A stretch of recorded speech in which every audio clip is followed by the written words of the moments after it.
A finales del siglo VIII, una ola de violencia aterradora azotó los asentamientos de las costas del norte de Europa. Ataques vikingos. Saqueaban, mataban indiscriminadamente y con cada ataque crecía su historia. Fue como si se hubiesen abierto las puertas del infierno. Sus líderes fueron considerados legendarios incluso en su época. Ivar el Deshuesado, Eric el Rojo, Harold Tez Oscura. Hombres que se hicieron famosos por su ferocidad. Nuestros investigadores se disponen a descubrir el mundo en el que vivían. Y crearán la imagen de una cultura manchada de sangre y aún así muy sofisticada. Reconstruirán la fortaleza en ruinas de Harold Tez Oscura, el primer rey de todos los vikingos. Encontrarán restos ocultos de la ciudad de un señor de la guerra enterrados bajo las calles. Y examinarán la tecnología que diferenciaba a los vikingos de los demás. Con estos barcos, los vikingos fueron capaces de redibujar el mapa de Europa. Barcos como este llevaron a exploradores vikingos como Eric el Rojo y Leif Erikson más allá de lo que había ido nadie. Asesinos, bandidos, bárbaros, paganos. A pesar de que la cultura vikinga desapareció hace más de 1000 años, su fama perdura. Los investigadores Jonathan Foyle y Elena Hamerow pretenden descubrir la verdad sobre estos extraordinarios guerreros y el mundo del que procedían. Elena Hamerow es arqueóloga de la Universidad de Oxford y estudia las culturas europeas antiguas. Uno de los grandes misterios de este periodo es por qué aparecieron los vikingos cuando lo hicieron. ¿Qué los llevó a atacar y colonizar de aquella forma? Jonathan Foyle es historiador arquitectónico. Estudia los edificios como un medio para comprender las culturas que los crearon. Parte de la experiencia vikinga es vivir con los 4 elementos: la tierra, el fuego, el viento y el agua. Dependían mucho de ellos. Los historiadores ponen una fecha concreta al inicio de la campaña de terror vikinga, el 793 de nuestra era. Comenzó con un acto de sacrilegio devastador.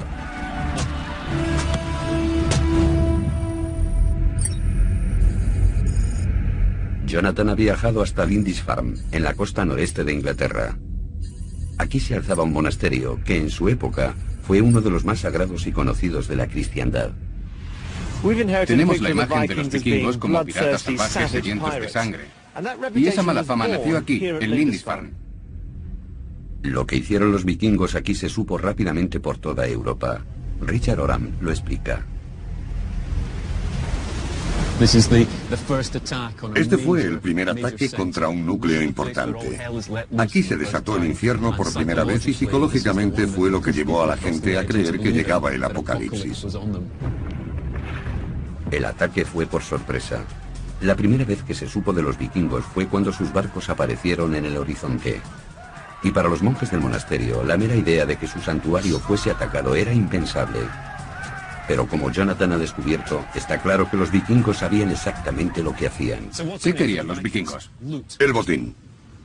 Todas las riquezas como joyas y piedras preciosas. Pero también buscaban esclavos. Los esclavos eran mercancía de lujo.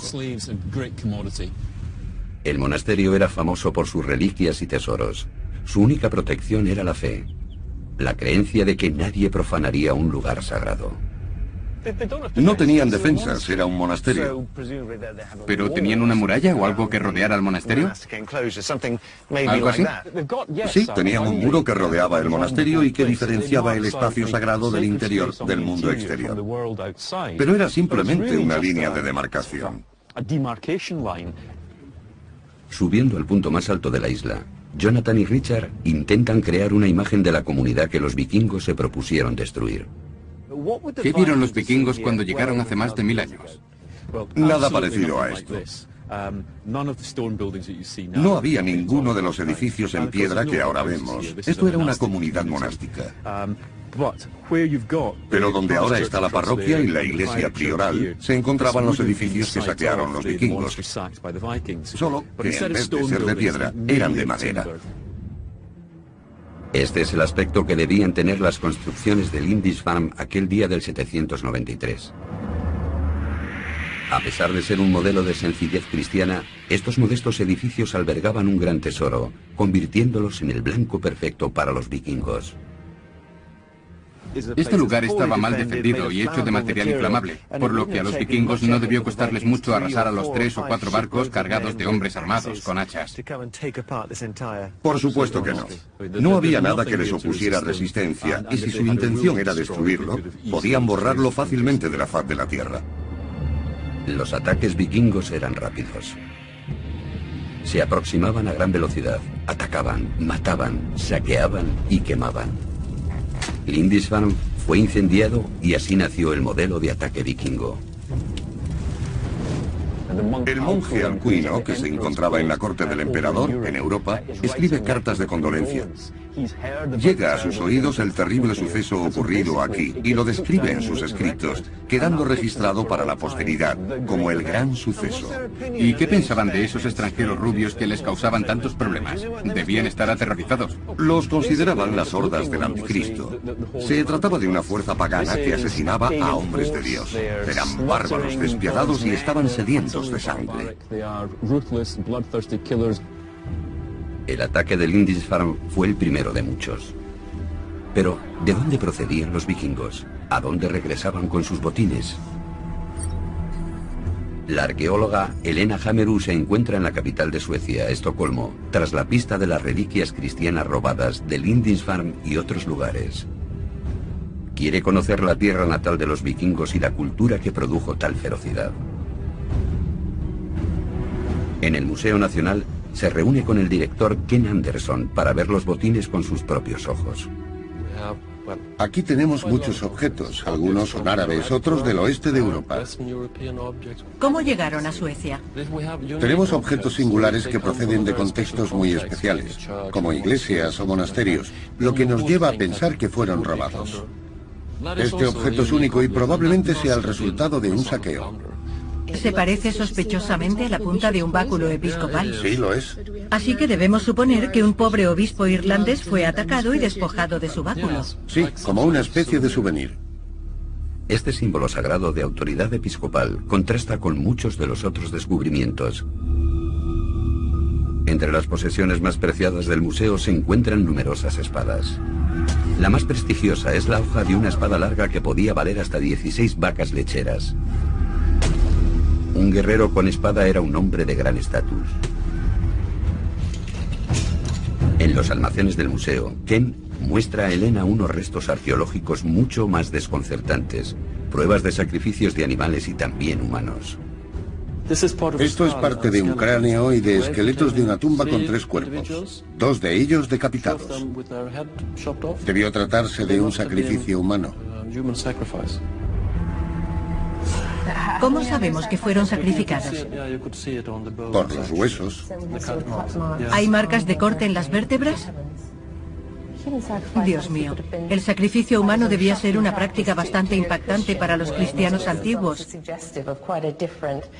Esto sugiere un punto de vista y una ideología muy diferentes. ¿Por qué se hacían? ¿Era una forma de castigo? No lo creo. Era la mayor ofrenda que se podía hacer a los dioses. Así que si querían ofrecer algo mejor que un caballo o una vaca, sacrificaban a un esclavo, por ejemplo. Sí. Los sacrificios humanos formaban parte del entierro de un jefe o un gran guerrero. Y son esas pistas las que pueden ayudar a nuestros investigadores a completar su imagen del mundo vikingo. Nuestros investigadores han viajado a Lindisfarne, donde nació la fama de asesinos sanguinarios de los vikingos. Han visto el botín robado de las iglesias cristianas de Europa. Ahora, Jonathan Foyle está en el extremo norte de Dinamarca, desvelando los secretos de una impresionante tumba vikinga. Ha ido al yacimiento de Lindholm Hall. A finales del siglo XIX, los arqueólogos retiraron 4 metros de arena para encontrar unas tumbas extraordinariamente bien conservadas. El experto local, Lars Christian Norback, es su guía. Lars, este sitio es impresionante. En la cima de una colina, donde a cualquiera le gustaría ser enterrado. La gente de aquí es de un pueblo corriente. Sus cuerpos se han conservado gracias a las dunas de arena que llegan a medir hasta 4 metros de altura. ¿El doble de mi altura en arena? Sí, encima de las tumbas. Lo que Jonathan encuentra más intrigante del lugar es la extraña disposición de las piedras. Círculos, triángulos e incluso en forma de barcos. A primera vista, estas piedras parecen estar desordenadas, pero resulta ser todo lo contrario, ¿verdad? El triángulo representa a un hombre, el círculo a una mujer. Los barcos también son hombres, y lo sabemos por los objetos que tenían en las tumbas. Estas piedras representan un barco de gran tamaño. Si me enterraran aquí no ocuparía mucho espacio. No, serías incinerado y ocuparías mucho menos que ahora. La clásica pira funeraria vikinga era una plataforma de madera con 4 postes sobre la que se colocaba el cuerpo. Debajo disponían ramas y hojarasca y se sellaba con tablones. La estructura estaba diseñada para arder con un calor intenso. Tras la cremación, los restos del cadáver y las ofrendas a los dioses eran enterradas entre las piedras que rodeaban la tumba. De vuelta en Estocolmo, Elena examina algunas de las ofrendas que se han encontrado en tumbas vikingas. Una de ellas es verdaderamente inesperada. ¿Qué más tenemos aquí? Tenemos algunos broches y un Buda. ¿Buda? Nunca habría esperado encontrar un Buda en Suecia. ¿Qué hace aquí? No, es un hallazgo bastante inusual. Probablemente fue creado en el norte de la India y sería comprado. En las tumbas vikingas se han encontrado objetos de tierras tan lejanas como Norteamérica y el norte de la India. Y dado que no existen pruebas históricas de que los vikingos atacaran ninguna de las dos zonas, se cree que llegaron a Escandinavia a través del comercio. Al parecer, la red comercial vikinga se extendía por todo el mundo. Y sugiere que eran mucho más sofisticados de lo que se piensa. Para averiguar algo más, Elena Hamerow se dirige a la isla de Björkö, a los restos de la ciudad vikinga de Birka. Hace 1200 años era un floreciente puerto de la costa báltica. Elena se une a Björn Ambrosiani, director del proyecto Birka y uno de los principales expertos en cultura vikinga. Esta zona tiene un clima húmedo. Las casas de madera de la ciudad que se alzaba aquí se pudrieron hace mucho tiempo, pero cubrieron un área equivalente a 30 campos de fútbol. A través de los indicios arqueológicos que quedan, Björn ha reconstruido una de ellas. Este es el almacén o el taller. Aquí dentro está la zona habitable, donde había una hoguera en el suelo y bancos para dormir y trabajar en los meses de invierno. ¿Cuánta gente vivía en una casa como esta? De 6 a 8 personas. A pesar de la modesta apariencia, estas casas estaban recubiertas de lana, pieles y tela, lo que permitía a sus ocupantes soportar temperaturas por debajo de los 0 grados. Los objetos encontrados en Birka también muestran un aspecto olvidado del pueblo vikingo, su habilidad artesana. ¿Qué tipo de restos hay del forjado del bronce? ¿Qué habéis encontrado? Tenemos unas 25.000 piezas como esta.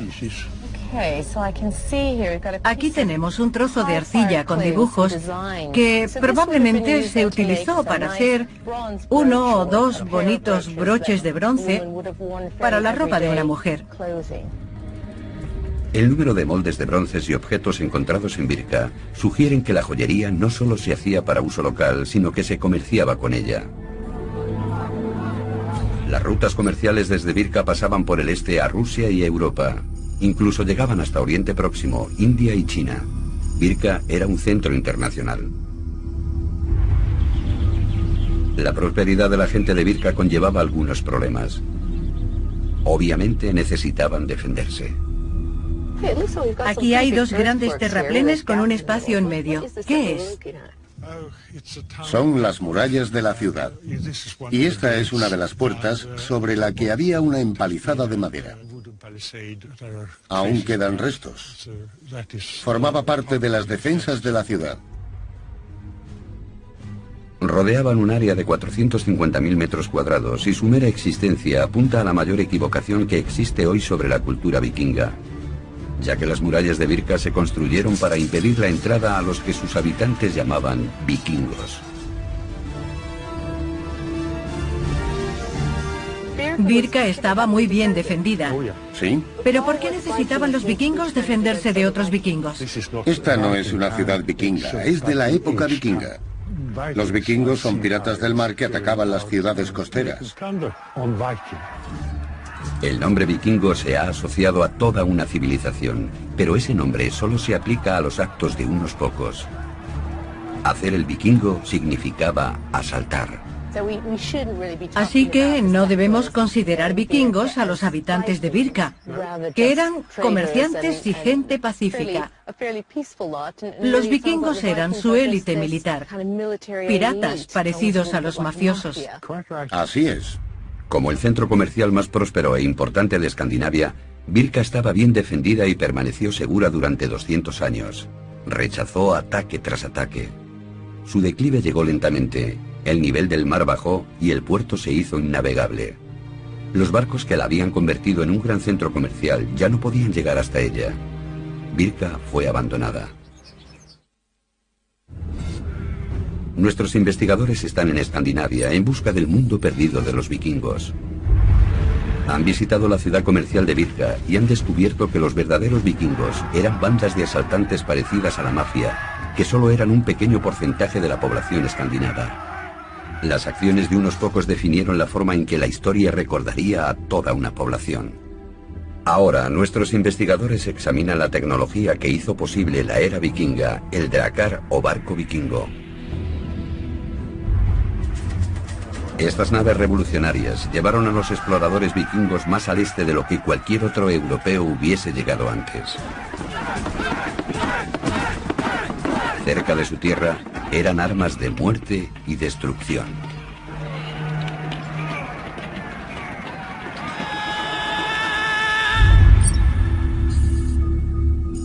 Jonathan Foyle está en Noruega, en el Museo Naval Vikingo de Oslo. Ha venido a ver el barco de Oseberg, descubierto bajo un montículo funerario en 1903. Tiene 1100 años de antigüedad y se encuentra intacto en un 90%. Es de vital importancia para los arqueólogos, ya que es el barco vikingo más antiguo encontrado con mástil. Añadiendo mástil y velas a lo que en principio eran barcos de remos, los vikingos doblaron su velocidad de 9 km/h a casi 20 km/h. También se abrió ante ellos la posibilidad de largos viajes por mar. Para averiguar cómo fue construido el mástil, Jonathan visita a Bjarte Arset en el taller del museo. Bjarte es uno de los principales especialistas noruegos en talla vikinga de madera. Estudia la tecnología del mástil y por qué fue tan revolucionario. ¿Qué es eso de ahí? Eso es el mastfisk. Mastfisk. Sí. El mástil para las velas. Sí. Es la maqueta de un mástil. Sí, está a escala 1:4. ¿Y esto va aquí? Sí. Luego va esto para fijarlo. Ya veo. Lo has encajado para que no se mueva. Exacto. El mástil pez, así llamado por su forma de cola de pez, sujetaba el mástil.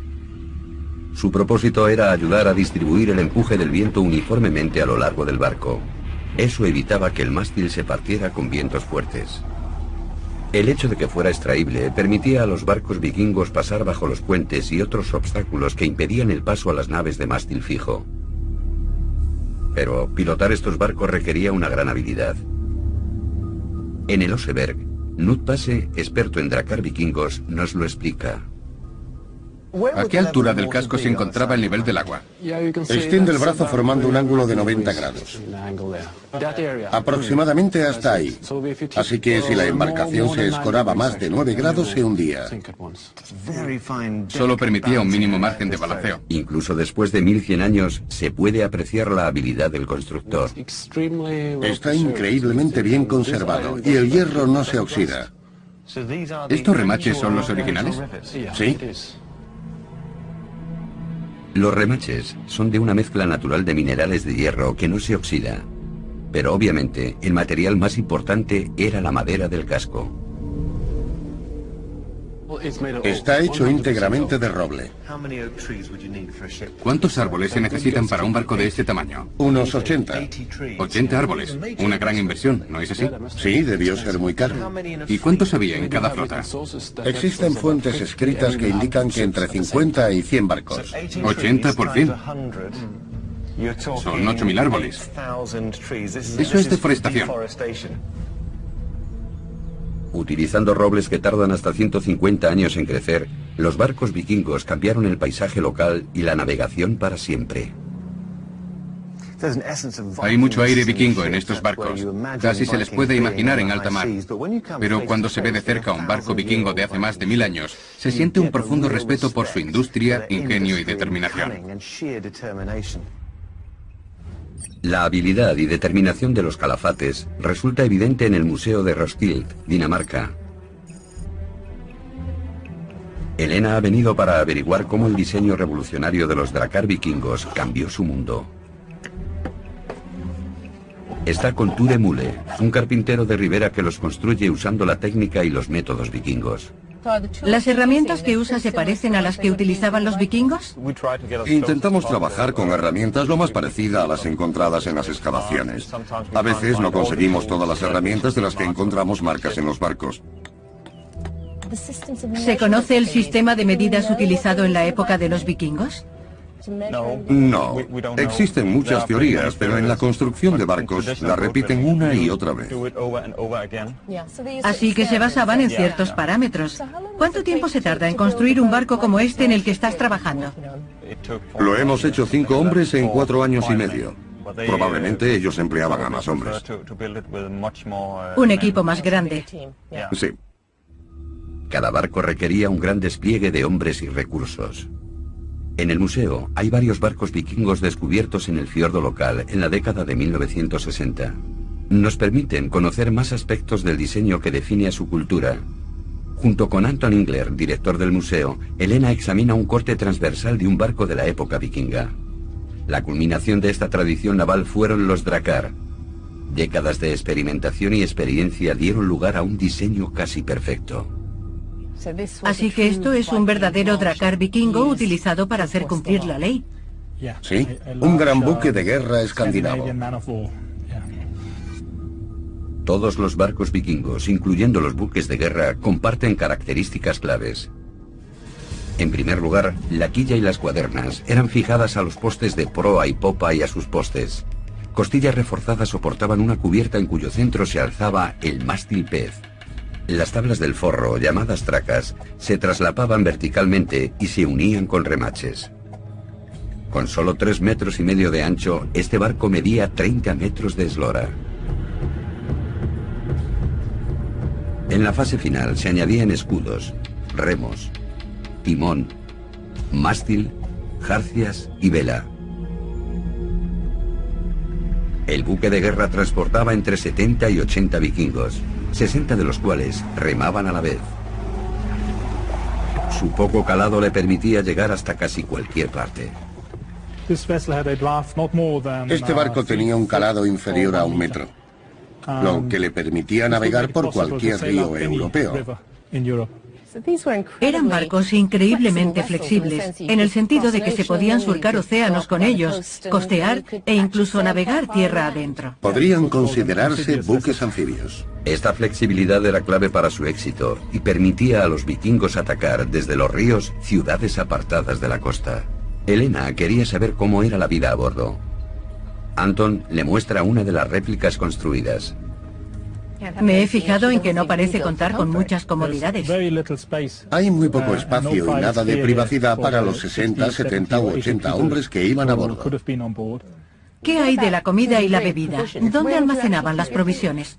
Como se puede ver, hay muy poco espacio en el barco, y en su mayoría estaba lleno de lastre. Así que si querían transportar suficientes armas, apenas podían llevar comida y agua. En 2 semanas se quedaban sin nada. Así que cada 2 semanas tenían que reabastecerse. Así es. A pesar de la falta de espacio, estos barcos eran perfectos para la exploración y los líderes vikingos como Erik el Rojo y Leif Erikson aprovechaban su fuerza para recorrer grandes distancias. Su alcance, velocidad y maniobrabilidad daban a sus tripulantes vikingos una clara ventaja sobre sus enemigos. Y hacia el siglo IX pasaron de asaltantes a invasores.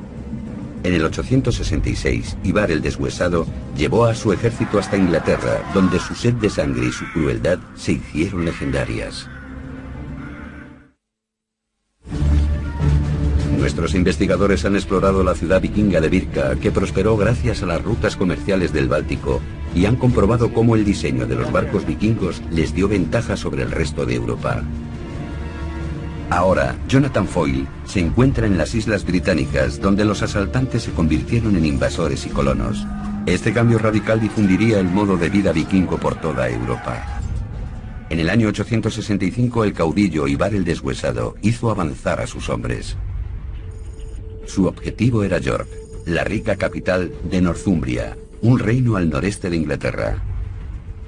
Jonathan se encuentra en la ciudad para intentar comprender lo que suponía saber que se aproximaba a un gran ejército. En 866, toda una flota de barcos vikingos fue divisada en el río Ouse.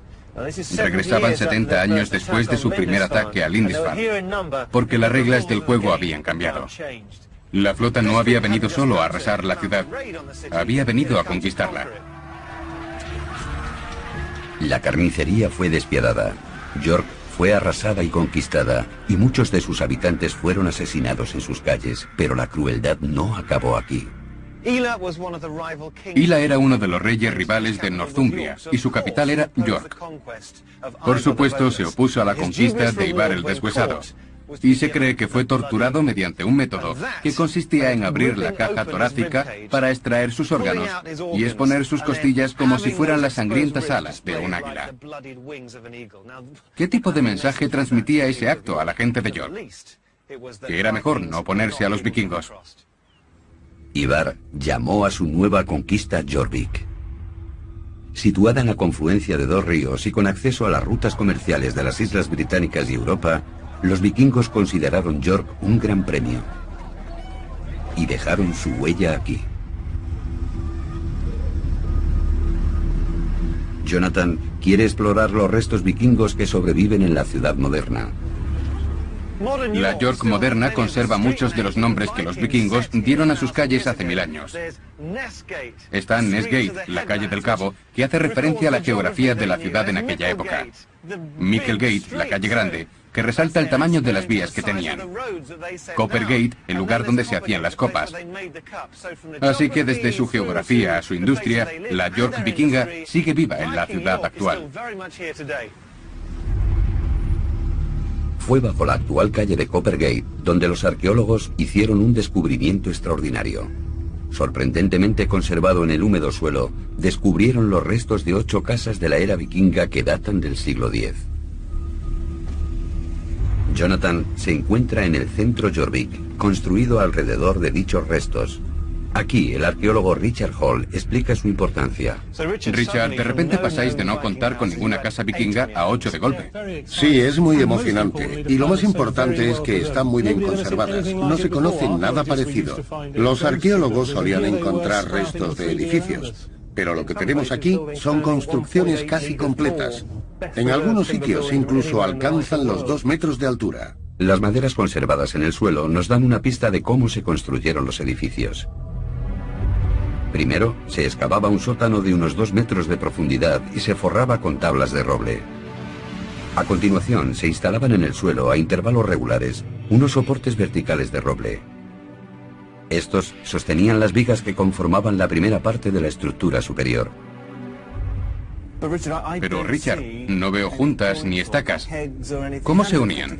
El edificio se mantiene en pie gracias a la presión. No hay clavos ni estacas, solo la presión de una tabla contra la otra. No hay fijaciones metálicas. Eso es. A veces se pueden apreciar las marcas de las herramientas e incluso agujeros hechos por las polillas. Y en la parte de arriba se observa un pequeño hueco en medio de la viga.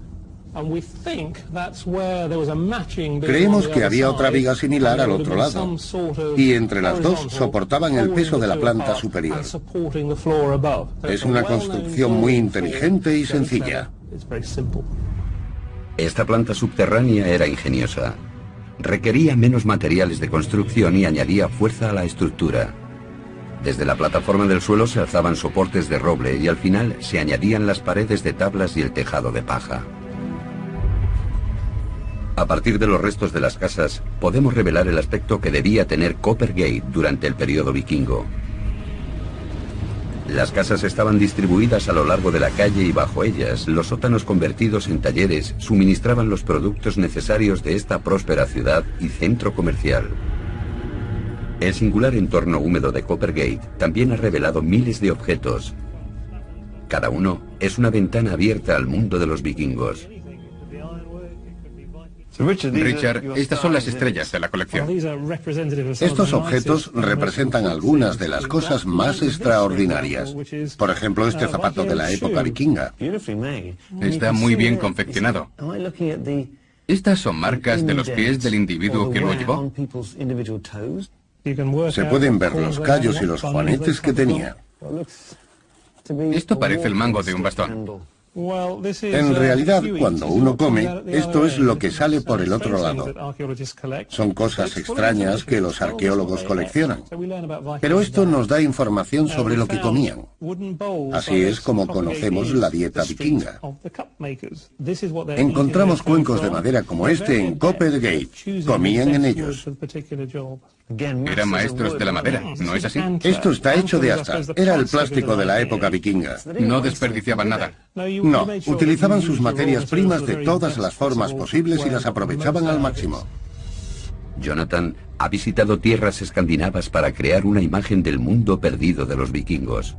Pero ahora, en York, por fin ha encontrado a uno de sus habitantes. Richard, por fin me encuentro con un vikingo cara a cara. Este era un habitante de Jorvik, que vivió hace 1000 años. Tuvo un final difícil porque si se estudia el esqueleto con atención, se ve que hay muchas marcas causadas por hojas. En general, creemos que fue víctima de una batalla. York fue una ciudad atacada por muchos aspirantes a gobernantes, y su gente tenía que luchar a menudo para preservar su independencia. En York se ha descubierto una gran cantidad de esqueletos con claros signos de heridas de guerra. Casi siempre, las culpables eran las hachas. Bajo ocupación vikinga, Jorvik se convirtió en un puerto muy transitado de gran importancia para el comercio internacional y un peldaño en el camino de la conquista. A su muerte en el 873, Ivar era rey de los hombres del norte de toda Irlanda y Bretaña y gobernaba grandes extensiones de terreno. Pero a medida que las conquistas vikingas redibujaban el mapa de Europa, en su tierra natal, una gran revuelta cambiaba la imagen de la sociedad vikinga. Nuestros investigadores han explorado las tierras vikingas y han descubierto una gran red comercial por toda Europa y más allá. Han encontrado pruebas de su extraordinaria habilidad en la construcción de barcos y la navegación. Ahora se encuentran en el corazón de Dinamarca. En Roskilde, Helena sigue la pista a Harold Tezoscura, un caudillo vikingo del siglo X que unió Dinamarca y se convirtió en rey de Noruega. Harold era el típico vikingo, alto, fuerte y curtido en combate. Pero también era un hombre con conflictos internos. A pesar de sus raíces paganas, Harold se convirtió al cristianismo. Para llevar a cabo su visión de una Dinamarca unida y cristiana, ordenó la construcción de una serie de campamentos circulares conocidos como fortalezas de anillo para someter a las tribus vikingas en guerra.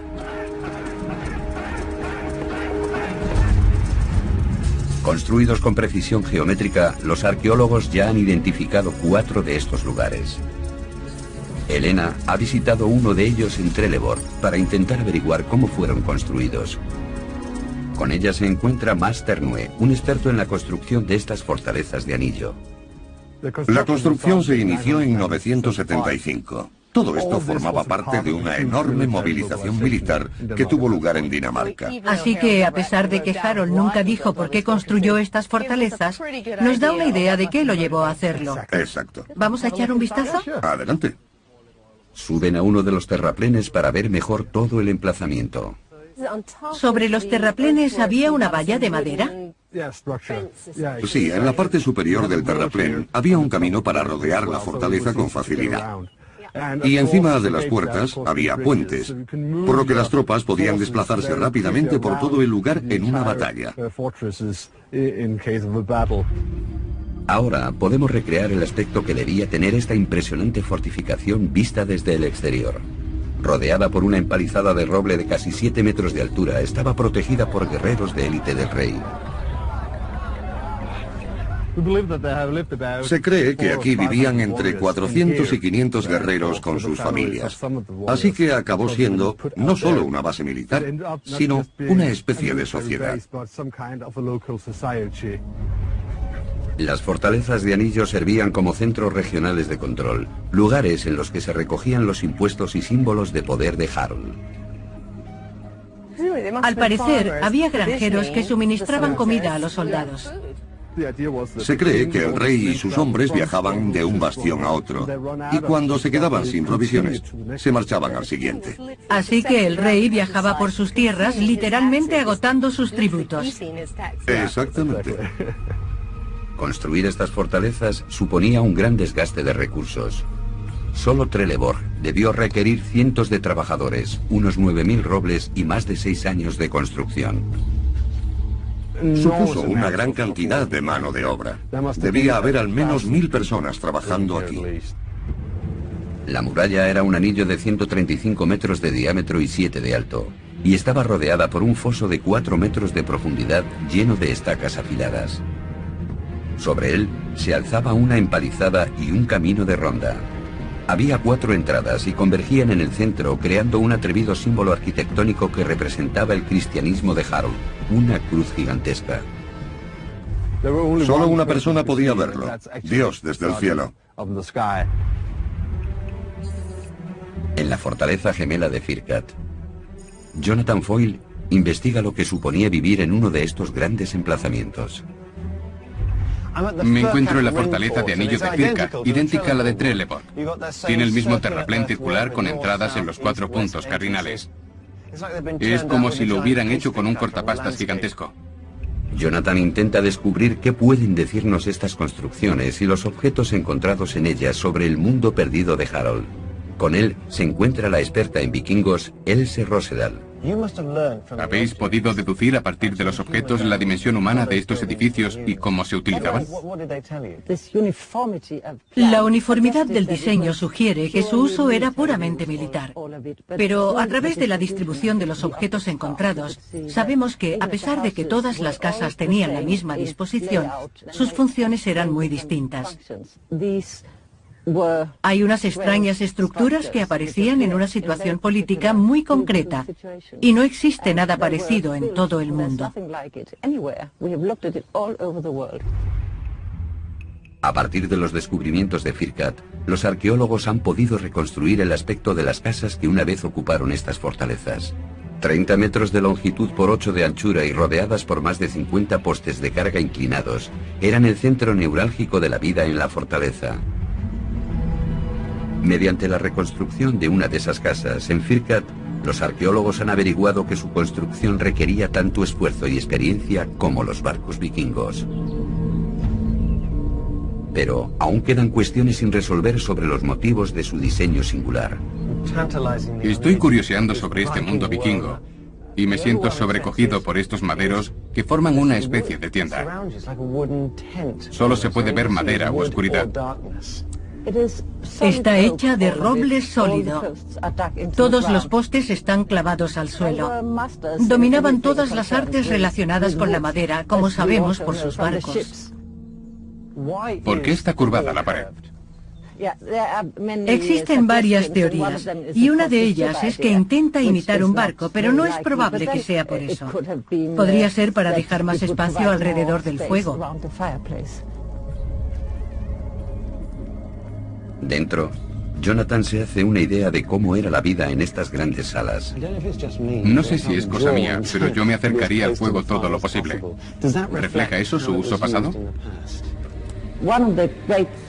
Entre las cosas buenas de los grandes salones estaban las actuaciones poéticas.